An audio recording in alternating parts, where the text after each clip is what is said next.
All right, I'm the Flat Rate Master, and today we got new tools. As in case you can't tell, talking new tools again. And as you can tell, I do a good bit of buying on tools. So we're going to start cheapest to the highest.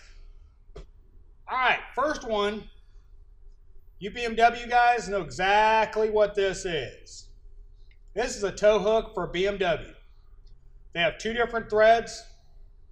And the reason I bought this is two reasons. One, we had a car that had the wrong tow hook for the engine, had the right tow hook for the car, but we couldn't support the engine to do the repair that was needed. So 28 bucks on Amazon. If you're a BMW tech, get you one of these. You work at a BMW dealer, you can go to the parts department and they can get it for you. I got this one on Amazon for 28 bucks. It's the actual OE BMW tow hook. So you can support the engine, do the water pump, do the oil pan, stuff like that. All right, next up,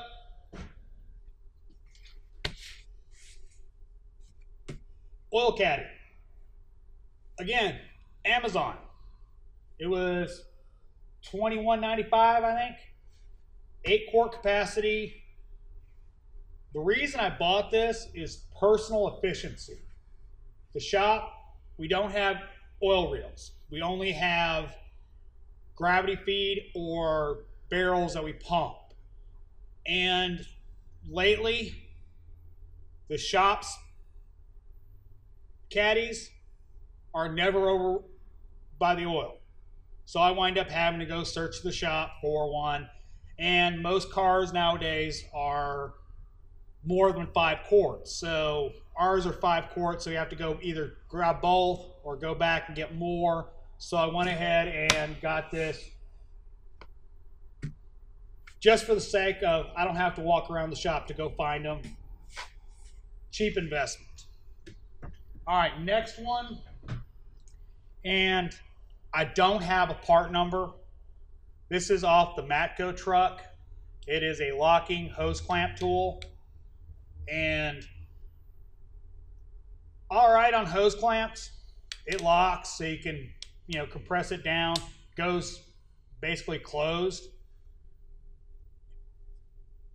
It's got a bunch of knurls on it. Nice piece. Again, there's no part number on it, so I'm sure it's made by somebody else, and if I find out, I will put it in the description. I'll try to get a part number before this video goes live, but I don't have one right now.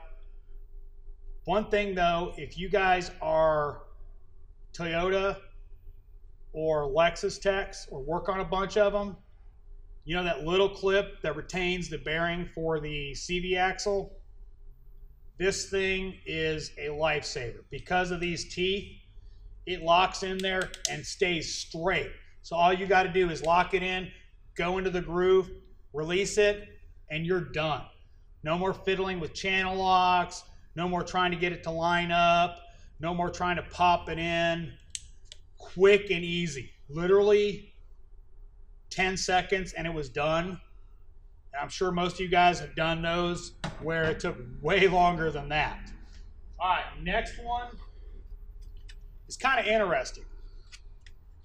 Radiator hose picks. And again, I don't have the part number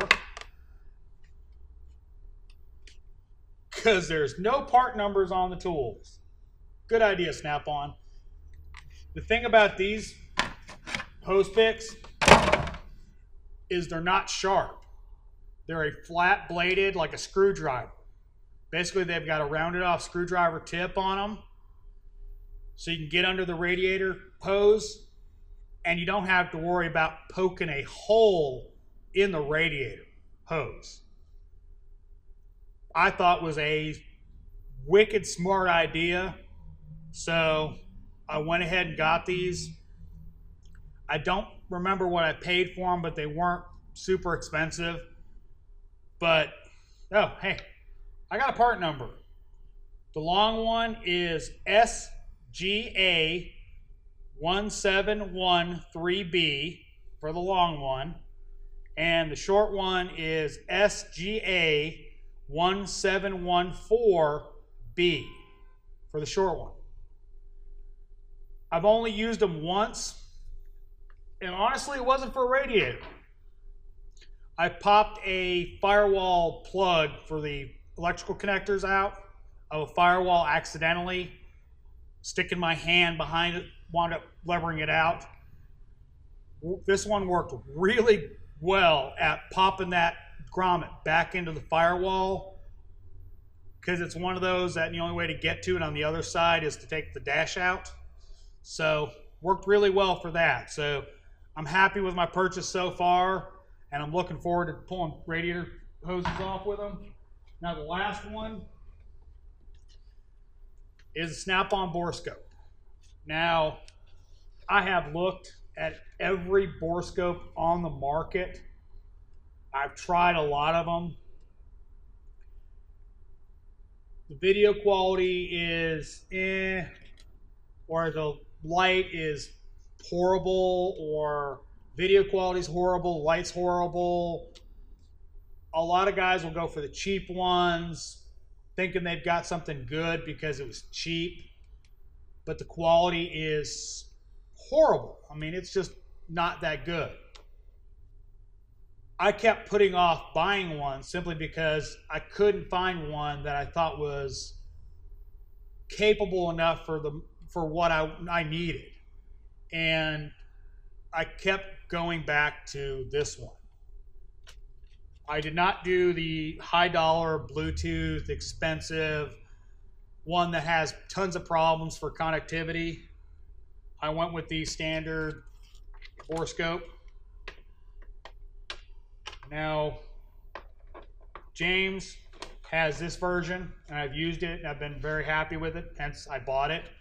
Andrew has the older version, and I'm really happy with it. So far, I've used it a little bit, and I've been happy with it. James is happy with his. You don't need them very often, but when you need them, you really need them. So I got $100 off on it from retail, so my SnapOn guy took care of me on that. So I'm really happy with these purchases. Hope you enjoyed the video. I am the Flat Rate Master. If you liked the video, give me a thumbs up. If you really liked the video, hit the subscribe button. Remember, hit the bell so you get notified when I put out new videos. If you didn't like the video, give me a thumbs down. And as always, thanks for watching. I am the Flat Rate Master.